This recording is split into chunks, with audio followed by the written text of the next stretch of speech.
Well, good afternoon. My name is James Spee. I'm a professor at the University of Redlands School of Business. I'm joined this afternoon by Eddie Loussararian. Eddie is a 2002 alum of the Redlands MBA program. He's worked in the hospitality industry, and for the last 18 years, he's been a director of training in the flooring industry. And he also teaches at a couple of our competitors in leadership, management, and hospitality, which are three of my favorite things. I can tell you this, Eddie, but I spent 2 summers working for a park hotel up in Alaska. First no kidding. I was cleaning bathrooms, and I was so bad at it, they put me in the laundry. Second summer, though, I got to work on a little cruise ship, which was really fun. So Eddie's going to talk to us about a couple of books that he's written, especially the one that just came out, which is called 64 Life Hacks for Success. I think is also a topic. It's called When Bosses Go Wild. He's going to talk to us a little bit about his career path and how he came to write these books. And then we're going to talk about specifically, I hope, 3 or 4 of the hacks that he's put in that really resonated with me. And that's how we're going to go. We're going to be here talking for about half an hour. If you want to put any questions in the Q&A box, feel free to do that. And we'll try to either address those as we go, or we'll pick them up when we get to the end. So welcome, Eddie. Thank you. Good to be here, Jim. Thank you very much. It's an honor to come back and speak to my alumni group from University of Redlands. And it's been a long, 18 years since I graduated, and let's get it started. So talk to us a little bit about your work in hospitality and how you came to be a director of training. Were you doing that in hospitality, or was that a real career shift for you? Well, my hospitality career, I think, stems back to when I was 6 years old. My parents owned a Middle Eastern food restaurant for 35 years. And at 6 years old, my parents bought the business. And as any family business goes, the entire family has to get involved at some point. So right when I started high school, my dad, said, Eddie, you're going to start working in the restaurant. And he put me in as a server. 18 years later, I graduated from Cal Poly with my hospitality degree, and that launched my career. But it actually did 2 things, Jim. Not only did it teach me the finer points of family business, but it also taught me that I don't want any part of a family business. Because when I got out of my undergrad degree, and I spent 10 years in hospitality working for companies like Pizza Hut and Extended Stay America as a district manager, I realized that there was absolutely no harmony, no balance in my life. I was spending more time at work than I was at with my family. That's something different. So and really I want to talk to you guys today about what does it take to find harmony in your life? What does it take? What actions do you have to take today so that the next 10, 20, 30 years of your life are not spent in regret?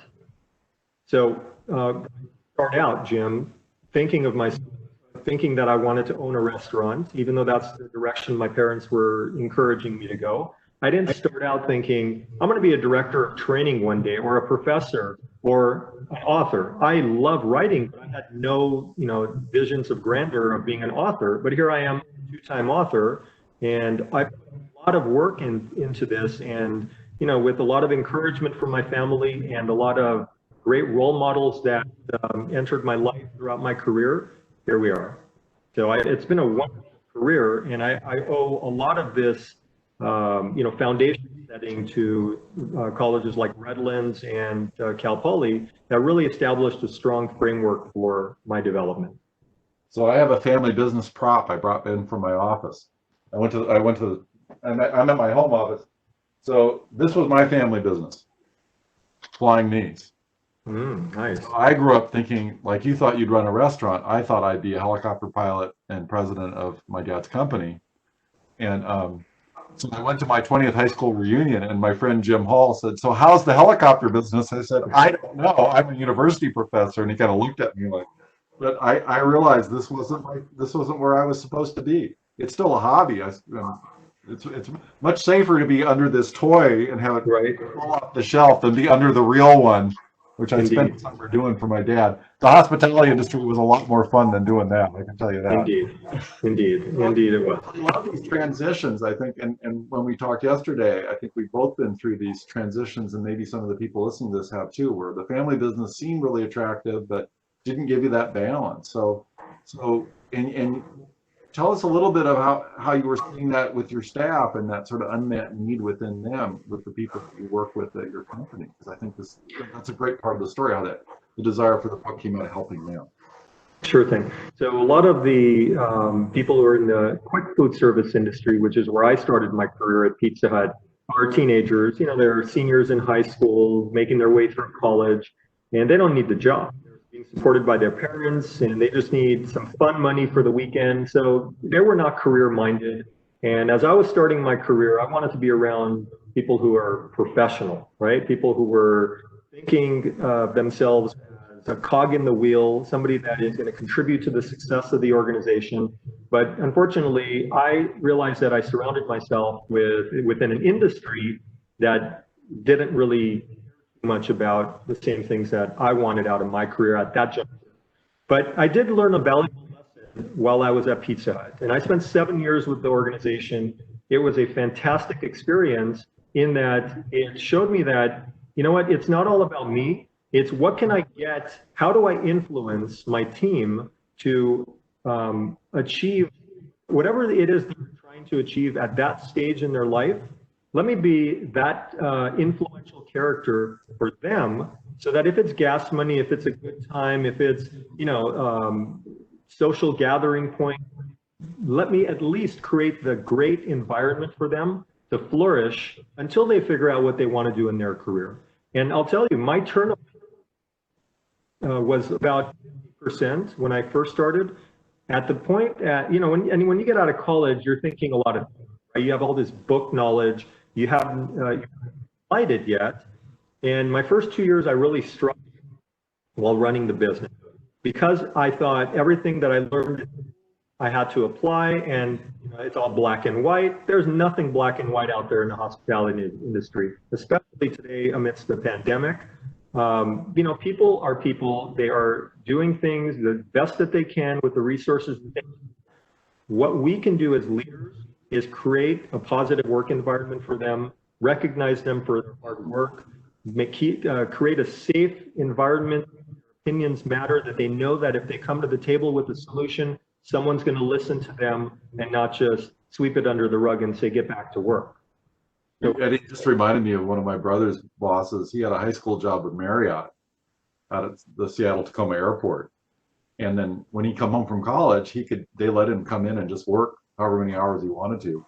Sometime, I think in his senior year, and I remember, this is a great story, his boss took him and he said, you know, Dave, I know you don't plan to work here forever, but could you at least pretend while you're here that you care and try showing up on time and not trying to, you know, get out of work? If you do that, I'll guarantee you that I will always give you hours anytime you need them. And something clicked with him. I think it just hit him at the right point at the right time of, oh, even this part-time job I can treat professionally. Now he's a business owner, he's an attorney, he's got a practice, he also owns property. And, you know, he came out of the same family business, but the family business wasn't doing very well when he was young.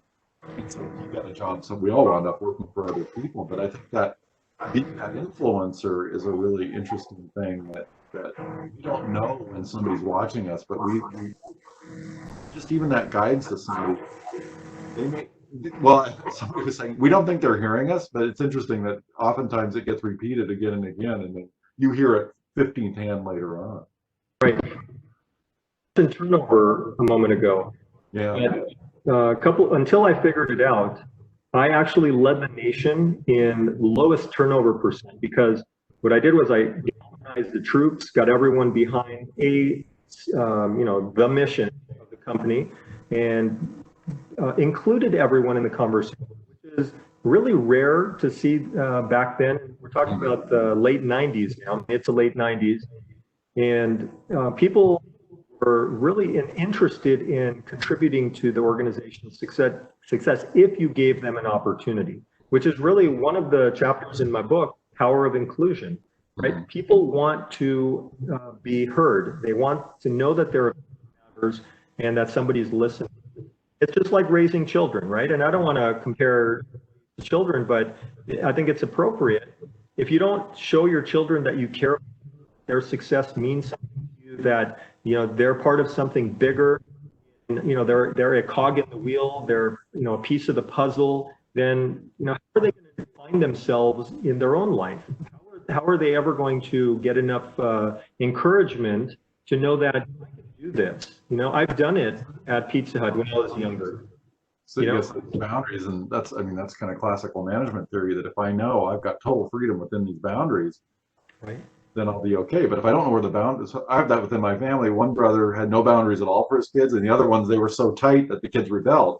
How do you got to find that limit? That's really hard with employees if you don't know them very well and you're not sure how long they're going to be there.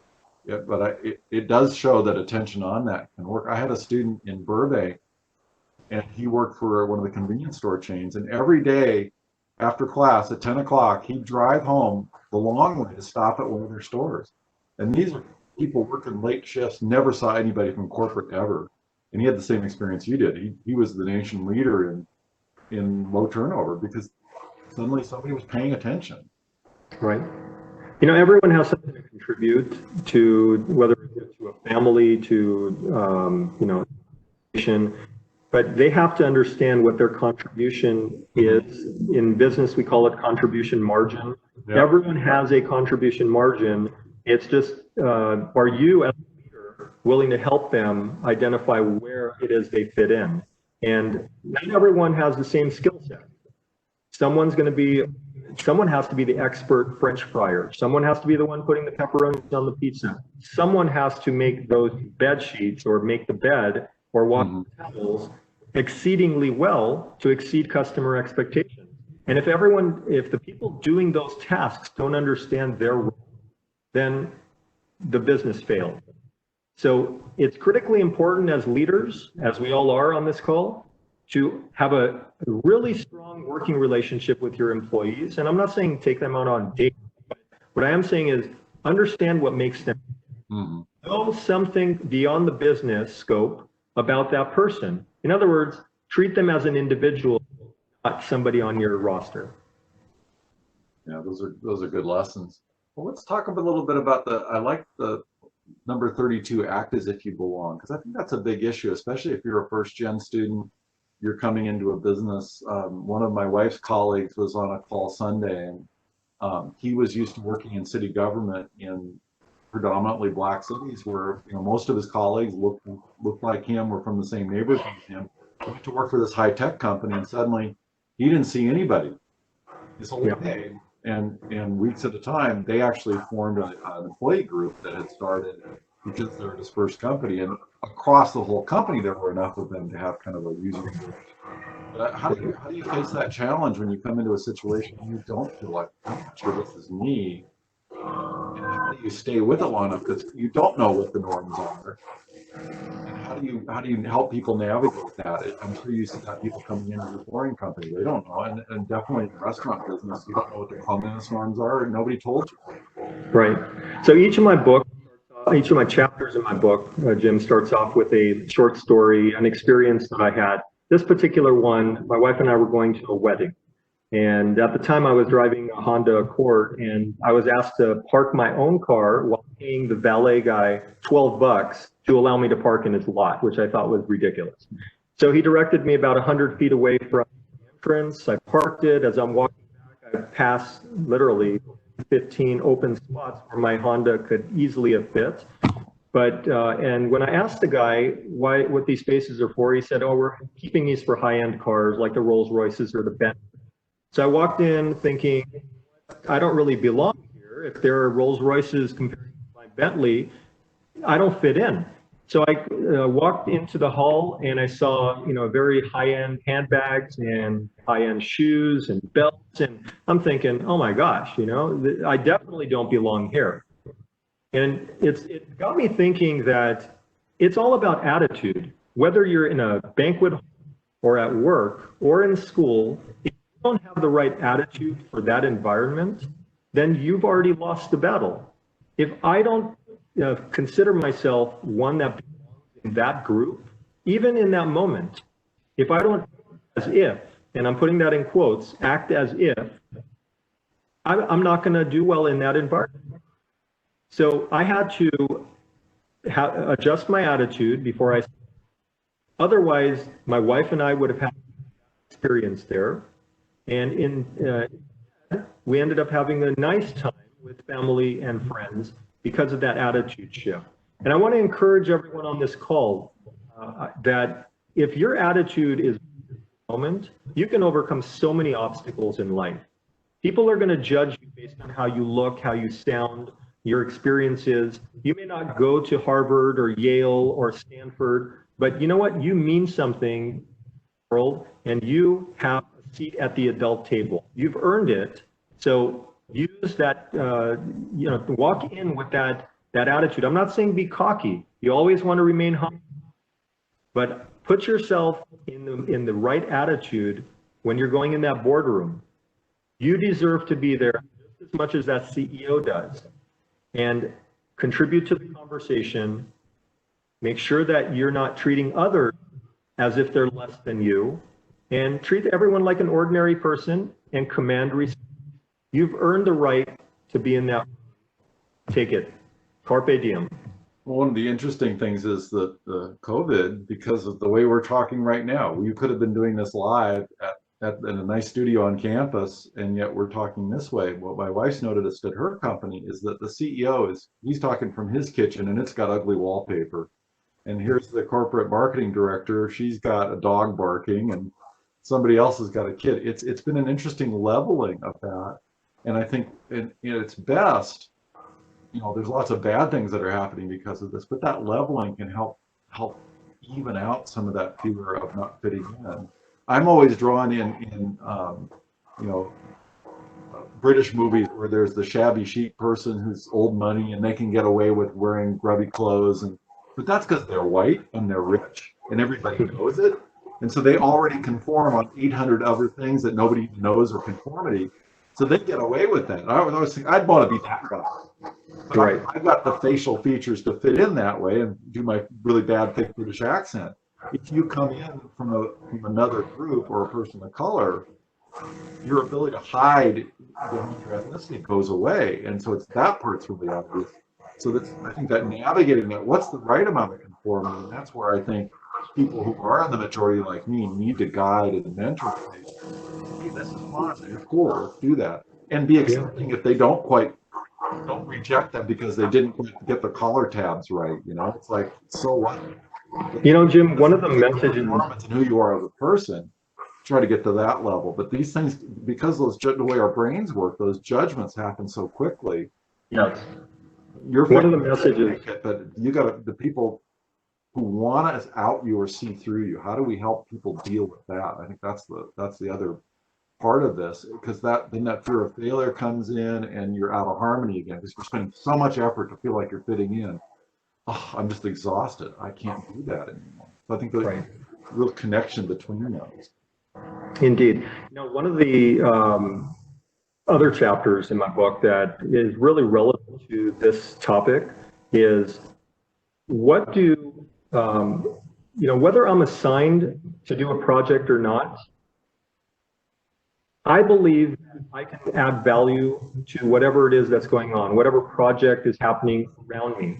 And if I don't, go and make comments or, raise my hand occasionally with my boss or with whoever I'm interacting with and say, you know what, I can contribute to this. That's how we're going to make a name for ourselves, is by stretching ourselves beyond the scope of work. Too often people go to work, they go to school, they do the bare minimum. They don't, stretch themselves to want to compete for the next position. And I'll tell you, I've never stopped growing in my career. From graduating from Redlands to today, it's been 18 years, and I've jumped 4 positions, and I've had, simultaneously 4 different jobs in that 18 years. So if anyone wants to argue that they don't have enough time to get things done in life, please come and talk to me.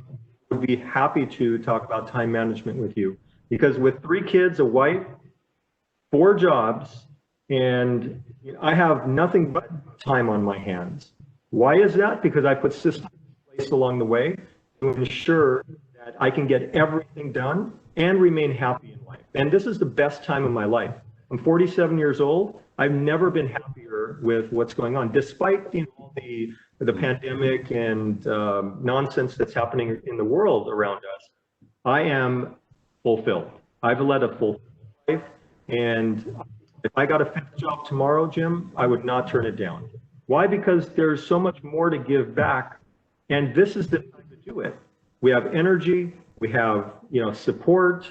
Hopefully, we've established some reserves, and we can afford to take some time and do things that are really fun, that we're going to give back to people that may be starting their career today and they're 20 years removed from where we are today in our age, right? So I'm talking to that is in college. If you're struggling with finding enough time or resources, don't think you're alone. That's the first thing that'll bring you down. Adjust your attitude. You are not in this alone. Latch onto a resource. Tether yourself to the right person, the right book, the right video, the right podcast. There is nothing but resources around you. So the worst thing you can do is play the victim card and sit there and take it day after day and say, woe is me, my life sucks, how am I going to get out of it? Trust me, guys, I've been there, done that. It does suck in the moment. But that's where you need to adjust your attitude. That's where you need to say, someone else has figured this out. I'll be a resource for you if you'll let me. I think and I think this is a place where career and professional development offices can really help you to identify those things that give you joy at work that you would want to do even if somebody wasn't paying you. And I've had students say, well, I'd like to be part of a successful startup, make $1 billion, and then I go do what I do for a nonprofit. I'm like, well, you could go work for a nonprofit now. Oh, but I can't make my house payment or my car payment. So they've set themselves up at a monthly expense rate that's out of whack with what their passion is. And it's like, well, then you've said what your values are. You value these luxuries more than you value meaningful work. So stop complaining about having a lack of meaningful work and figure it out. But I want to hold up a friend of mine, Sharik Ahmed, who just left Redlands to go to Cal State Long Beach. And he made the right move for him because he's passionate about instructional technology. The next level above him at Redlands was director of all IT. He doesn't care about all IT. And he doesn't want Steve Garcia's job anyway. Steve's a great guy. Steve's got a great team. The next great thing about Sharik, though, is his number two, Shane, stepped right into his job. And no disruption in service. We're just moving right ahead. We're adapting for fall, and Shane and the team picked up. Shark now is going to be like an associate vice president of instructional technology at Long Beach, a position that doesn't exist at Redlands. He was the top guy at Redlands. So he was willing to move to a bigger school, and we all were proud of him. It's like, I'm so glad you got the skills you needed here to go do that.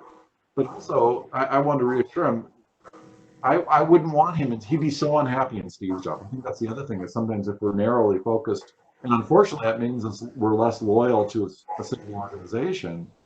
But I certainly made that decision not to be a dean. It wasn't anybody who was inviting me, but I applied a couple of times and I could never get past the first barrier. My friends all looked at me and said, the one thing I know about you is you don't want to be in a 9-to-5 job. And the dean's job is not 9 to 5. That's 24/7 pretty much.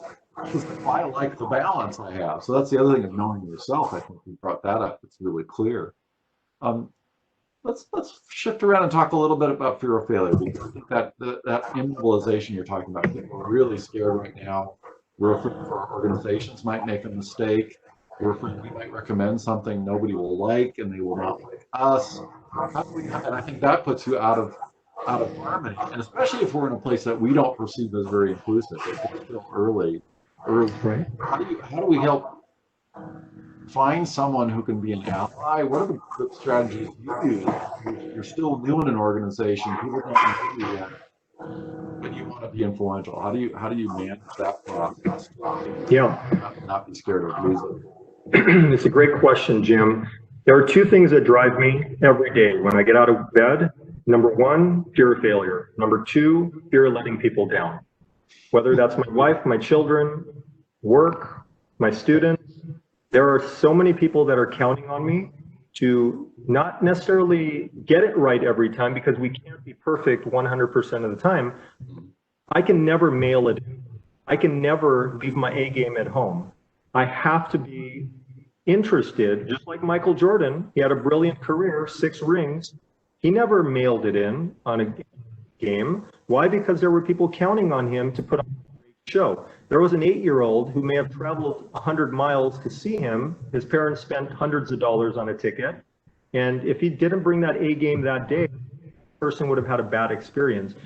I've really grown up with that attitude that I don't want to let people down. No matter what I do, I want to be the best at it. They deserve my A game. They deserve my 100% attention. And if there are barriers along the way, so be it. If I fail along the way, you know what? I'm going to learn from that experience, and I'm going to make it better the next time. Again, I'm not going to be perfect 100% of the time. Failure, yes, is part of the process. I am going to miss the mark a few times, but I'll tell you something. I'm going to learn something, and this is where attitude comes in. I'm going to learn something every time that I don't meet the expectations, and I'm going to do it better the next time, so that it's. I want to share a story with you guys, and I think this might resonate with some of you, especially if you are into investing.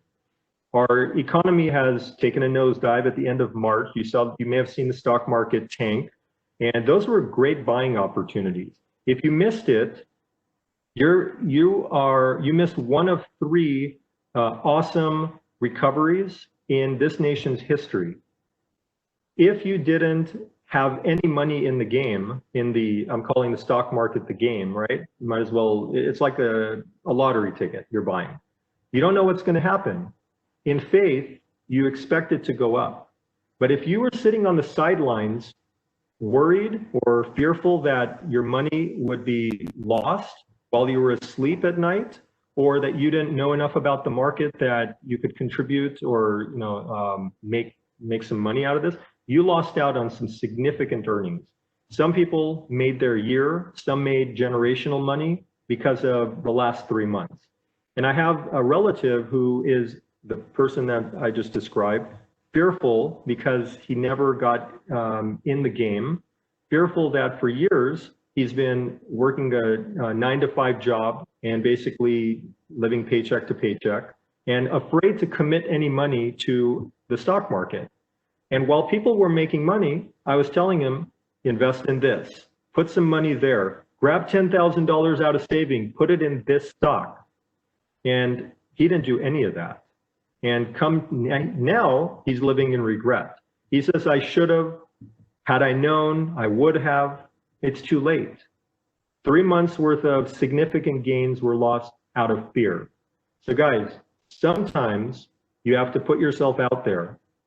Sometimes you have to ask questions of people who have already been there and done that, so that you don't miss the rally, so that you don't leave money on the sidelines, so that you don't look back 20 years from now and say, I lived through that pandemic, yet I didn't make a dime out of it.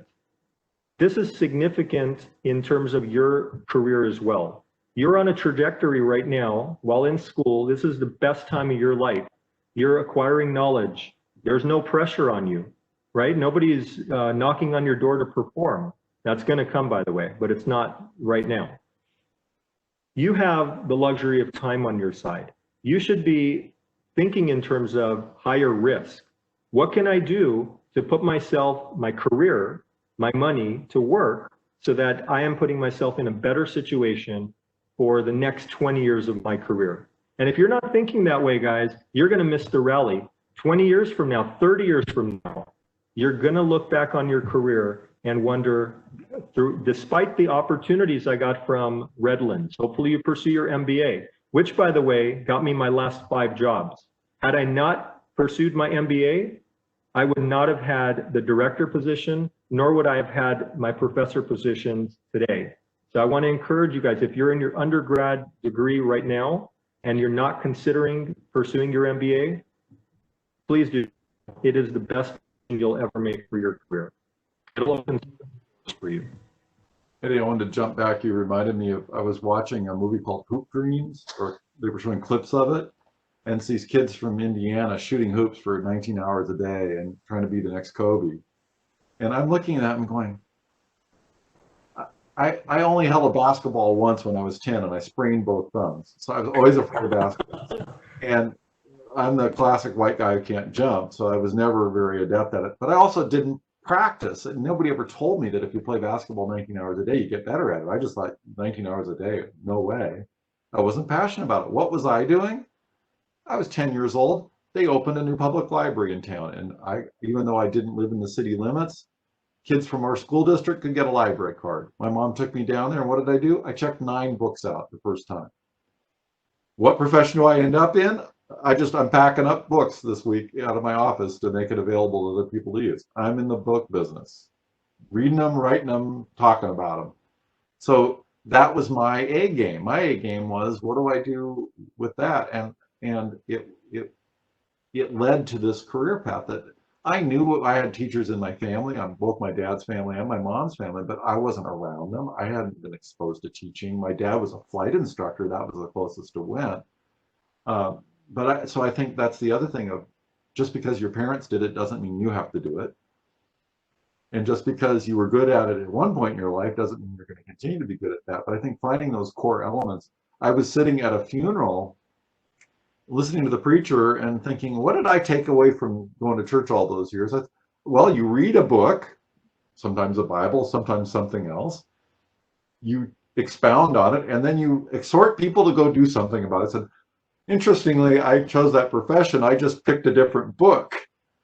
But that's about being on your A game. But even now, I'm realizing with COVID, I can't be on my A game teaching a subject I don't care about. If it's too peripheral to my core, who I am, and I've kind of been shifting around into design and now backing into entrepreneurship rather than some of the standard management stuff, because it's like, if I have to sustain the energy through this medium and through online text, it better be something I'm so passionate about that people can just spot it. Because all of that gets filtered out by these media.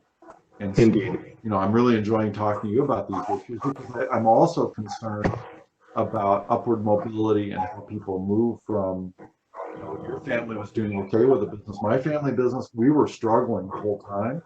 And my dad was in a car accident and the business went under. So that made me much more risk averse. Not just towards it wasn't a flying accident, but it changed how my DNA was wired towards it. Half my family did start their own businesses. There were 6 of us, 3 of us did, but none of us in the family business. We all went somewhere else. So can you talk a little bit about your experience with that, of your family's attitude towards you growing and letting you go from the business and not holding you there? How did that conversation go for you? And how did your parents adjust to the fact that you weren't going to stay in that business, or even their business? Right. Well, like any family business, the parents would love for the legacy to continue through their children. And, when my parents came here from the Middle East in the late 60s, all they knew was food, right? They immediately went into the lunch truck business, and then 10 years later, they opened their restaurant, and 35 years later, here we are. And so the expectation for me and my brother, was that we would eventually grow up to continue on the business and then open our own and make it a chain. And the only part of that dream that was realized was that Eddie worked in the restaurant for 18 years as a server. And but when it came time to have the discussion of, what do you want to do? I'm thinking of retiring. Do you want to take the business over? I was done. And they were supportive. They weren't hurt. But you know what? I had to have that heart-to-heart discussion with them, especially my dad, who poured so much of his time in it. When you own your own business, it's a 24/7, 365-day operation. So seldom did they take days or vacations or holidays off. It was a continuous process, but I just didn't want any part of that anymore, right? Because I wanted to enjoy life, the richness of life beyond just work. So for me, it was dropping hints every now and then over the years that, why can't we take a vacation together? Why can't you take a day off? And I think they saw the writing on the wall that My heart just wasn't in it.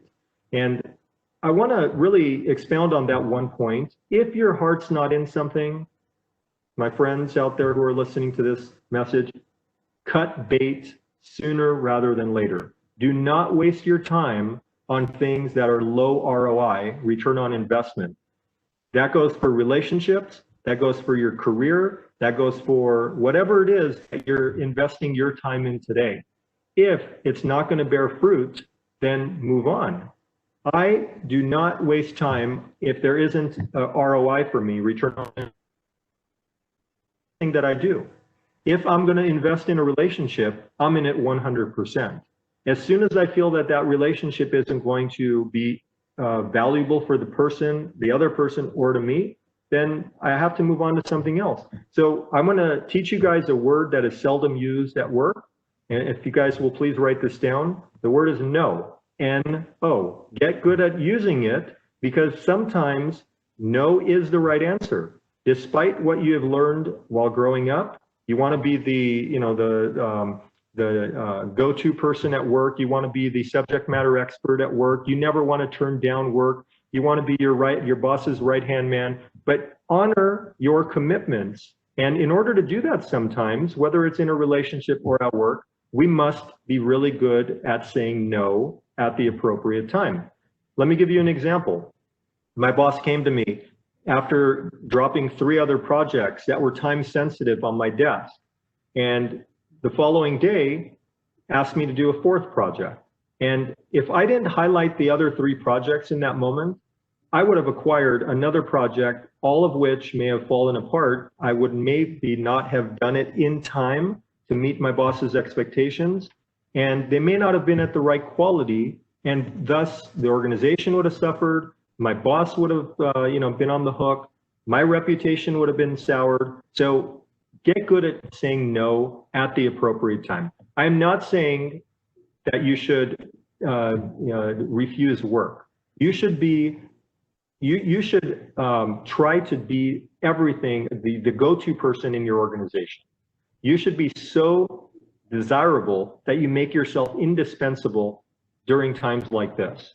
In an 18-year career, there have been a lot of downturns in the economy. There was a recession in 2008 and 9, but you know what? Certain people survived during that time, and their names were never on the chopping block. Why? Because they made themselves super valuable to the organization. So I want to encourage you guys today. Be whatever it is you want to be in life, but be the best at it. 100% energy, 100% right attitude, and get good at saying no so that you can honor those other commitments. So we just got a couple minutes left, and we've got several people on the call, and we'd like to open it up for questions from you. I can open your mic if you want to. I don't know if you can raise your hand or not, but you can type a question in the Q&A block, or you can type your name, and I'll open up your mic. Hi guys, I was just curious if you could go in depth a bit about like not letting your passion for your work or like your career path not take over like your personal life and cause like burnout or frustration, not that fulfillment that you were mentioning earlier. Great question, Colby. So my response to you would be, have an attitude of servant leadership. If you approach things from a why not me standpoint instead of why me, taking on that 4th or 5th other project is going to be more tolerable. It's when you go into a situation thinking, man, why is my boss dumping more work on me? Why do I have to do that menial task? Why are they asking me to order lunch when she has an admin sitting right there? Well, see, those are the wrong attitudes. Instead, you should be making yourself so valuable to your boss that no other name but yours, Colby, will do in that situation. So it's an attitude adjustment. Go in there every morning, look at the mirror and say, why not me? I am the person that should take on that responsibility. It's a privilege to have that on my list. You'll make yourself so indispensable that no matter what happens, you'll be bulletproof. The other piece of this is the difference between what we were talking about this yesterday, a job where you don't control your schedule or the work that's dumped in your lap, versus a career where you're bringing your talent to the party. But that also means, I think, negotiating that space up front that says, in order for me to do this, I'm going to need to blank out my schedule and be unavailable. And I don't want to be judged harshly for that. I'm really lucky in my profession. People assume I'm doing something. I may or may not be, but, oh, you're a professor, you must be super busy. It's like, you know what? I took Friday off and went and did personal time stuff because I needed to clear my head. And that, I think, for balance, for me, my wife and I like to go outdoors. That really helps. And in this, it's so important not to be just internal. Just going out at lunch for a few minutes is important. Even when we were in the regular workday, it's even more important when you're stuck in these screens. And I think that's something that when you're especially coming into a job, talking to the other people in the office, do they have any balance? If nobody in the office has any balance, that's pretty clear what the norm is. And on the other hand, if nobody has any work ethic, that's no fun either, because then you're going to stand out as the one that oh, who are you to try and stick out above us? That's a very depressing environment when you feel like nobody else is pulling their weight for you. And I think those are things to talk about as you go into an organization and ask questions to see if it's a fit and if the people there are happy with the balance. Because if they're not, and that's important to you, and that's people talk about that like that was a generational shift. But I think that's also that fear of failure. If you're afraid you won't get the job because you ask a question like that, then that's probably not the right company to even be applying to. That's why Patagonia gets 65,000 applicants for every job, because they care about balance. If I can add just a couple more points as we close. A very important verse that resonates with me is faith without works is dead. In other words, just having faith or that something's going to shift in your life is not enough. You must commit your time. You must commit your resources in some degree. You must commit action to make things shift in your life. Whatever that shift needs to be, if it's perspective, if it's putting yourself around other successful people, if you're hanging with people that are unsuccessful themselves and you're expecting to become a CEO, well, you may not have surrounded yourself with the right people. So my advice is put action in motion, gather some momentum, and you'll find that your career is going to take off and take you places. But if you're just waiting for the phone call to come to get that next promotion, that's not going to happen. If I don't call people to try to become a professor in that next university, no one's ever going to find me in this world of 300 million people or in this country, right? I have to put my name out there. Otherwise, no one's going to call me for a speaking engagement. No one's going to do this. That's action. So every day have a action plan. This is what I'm going to accomplish today. At the end of the day, it's your list. Some things get crossed off, other things get punted to the next day. But every day have a I accomplished, I did list, right? We do a great job with creating checklists for ourselves, a honey-do list, some people call it. But how many people actually revisit every day and carry things in? So recognize your accomplishments. Feel good about what you did that day. Gather some momentum, and ride the coattails of that momentum into the new day. Be happy, guys. You're in. This is a great time in your life. Smile through all the problems. And if you need help, please contact somebody that's been there. That's a great wrap up, Eddie. Thank you so much for taking this time this noon to talk to us. And this will be available on our YouTube channel if you want to come and see it. And if you want to talk to me, I'm at james_spee@redlands.edu and easy to find on the Redlands webpage. And thank you, Tracy, for hosting us today.